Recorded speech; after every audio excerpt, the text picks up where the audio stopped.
How to pair IKEA Styrbar. So if you want to pair IKEA Styrbar, then what you need to do is just follow the process. When the remote control is sold together with the light source in the same package, they are already paired. But if in your case, if the remote control is purchased separately, you must manually pair it to your light source.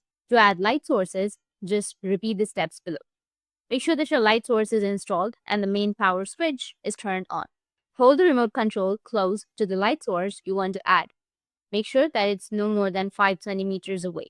Press and hold the pairing button for at least 10 seconds or a light will shine steadily on the remote control.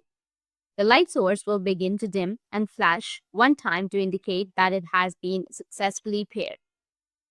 Up to 10 light sources can be paired with one remote control. Make sure to pair them one at a time.